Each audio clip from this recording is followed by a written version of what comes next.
After 12 years and 11 seasons, The Walking Dead is set to conclude its run later this year, signaling the end of a messy but beloved era of big-budget TV. Set in a world overrun by the undead, the series has spawned a handful of spin-offs and a colossal fanbase, but has been slightly marred throughout its run, as this video will explore, by some frustrating plot holes and unanswered questions that have left audiences baffled for years now. With that in mind then, I'm Josh from WhatCulture.com, and this is The Walking Dead 10 Things That Still Don't Make Sense. Number 10. How did Rick survive his gunshot and coma?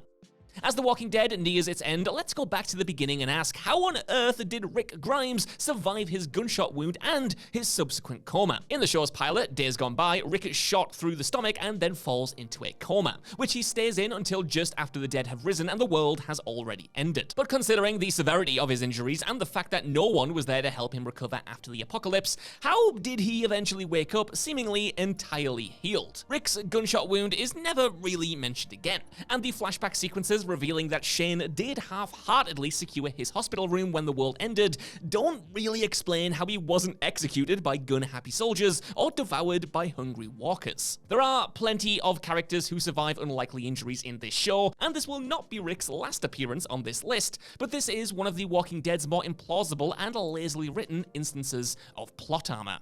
Number 9. Why did it take the survivors so long to find the prison?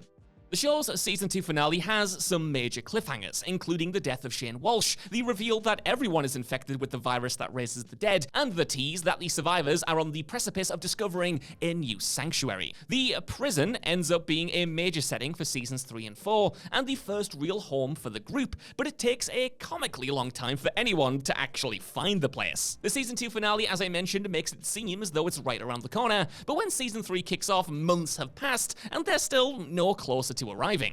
There are some references to large walker hordes blocking their paths, keeping them at bay, but the fact that they're on the road for what appears to be several months based on Laurie's advanced pregnancy and circling the same area, it is kinda hard to believe that they hadn't found the prison, or at least a sign that it lay on the horizon. I mean, look, it's right there! Number 8. How exactly did the military get overrun? The Walking Dead is set in a world where the apocalypse is already in full swing by the time we get to it in our first episode. The dead have risen, society as we know it has fallen, and all that remains are random groups of survivors struggling to make it day to day. Whilst the decision to skip over the specifics does make for an admittedly gripping creative decision in the early years of the show, the inclusion of large settlements with minimal security and the continued survival of the core gang does bring up an interesting query. That being, how did the army get overrun? Fear the Walking Dead does admittedly dig into this very briefly, but not nearly enough to explore how one of the largest and most powerful military powers in the world was beaten by the undead so swiftly. And yeah, it is only a minor gripe in the grand scheme of things, because this kind of thing is easy to overlook from a storytelling perspective, but it is one of those things that the more you think about it, the harder it is to believe. Number 7. Why did Michonne so willingly leave home? As the show has worn on, many actors have left to pursue other things. Andrew Lincoln, Tom Payne, Jeffrey DeMunn, and Lauren Cohan, before her eventual return, all left for various reasons, and Denai Guerrera followed suit in Season 10. Wishing to focus on other aspects of her career, Guerrera was written out of the show during the Whisperer War, with her character Michonne leaving home to follow a lead regarding the fate and whereabouts of her long-missing husband Rick. But whilst it does make sense from a behind-the-scenes standpoint why Michonne was removed, the series itself doesn't do her character justice in this exit at all, because she just straight up leaves her children and friends during the biggest conflict of their lives without much build-up, all because, and I can't stress this enough, she finds Rick's shoes. It makes sense, of course, that Michonne would want to find her husband and would be shocked at this reveal, but not that she'd so willingly leave Judith, RJ, and the communities just stranded. This was a twist that really could have done with more development. Number 6. How did Rick survive the bridge explosion? Quite simply, there is a strong chance that Rick Grimes is just immortal. He's been shot, stabbed, shot some more, beaten to a bloody pulp, and tortured so many times it's hard to keep up. But surviving his final episode is definitely the craziest tale of his survival. After being impaled on a metal pipe and bleeding out to the point of collapse, Rick's farewell finds him face to face with an impenetrable walker horde he leads away from home. A confrontation that forces him to blow up a bridge to destroy them and save his family and friends. It's a brilliant send-off and should, even even by The Walking Dead's logic, have killed him. But the episode's final scene reveals that he's actually alive and, if not well, on the road to being well. He's badly wounded, yes, but he's breathing, despite the enormity of the bridge explosion and the severity of his blood loss. Everyone back home naturally assumes he's dead, and honestly, he should be. Even for this series, this level of injury was just too much for one man to overcome. Number 5, is Walker blood deadly or not? One of the biggest plot holes of The Walking Dead concerns the walkers themselves, more specifically their blood. In Season 8, Negan orders his soldiers to use walker guts to infect their enemies. According to the enigmatic dictator, the undead's insides will cause people to die in turn, even if they're nicked with a knife or arrow. It's an interesting theory, but it's actually kind of impossible given how the rest of the show has depicted walker guts. So when you think about it for more than a second, Negan's theory just doesn't pan out. Throughout the show, the survivors have covered themselves in walker guts to evade large hordes, and no one has got sick yet. Likewise, many characters have been cut or used tainted weaponry without any adverse effects. The Season 8 Guts trick is a hard one to overlook then given the show's past, and one that continues to baffle since it's only been deadly in the one episode the writers wanted it to be. And yeah, I understand that the same story happened in the comics, but the rules there were way more consistent about this stuff. It kinda just seems like the writers wanted to adapt the comic story without caring about how it lined up with what else they had previously established in the show. Number 4, how strong are the walkers really?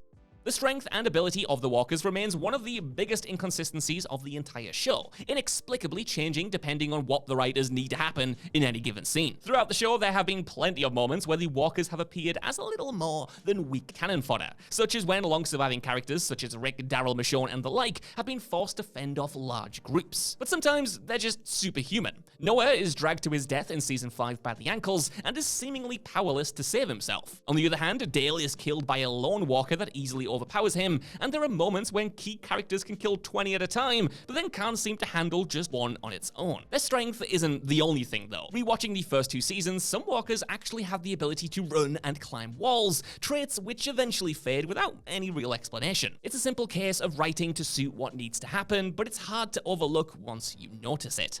Number 3, how much time has passed?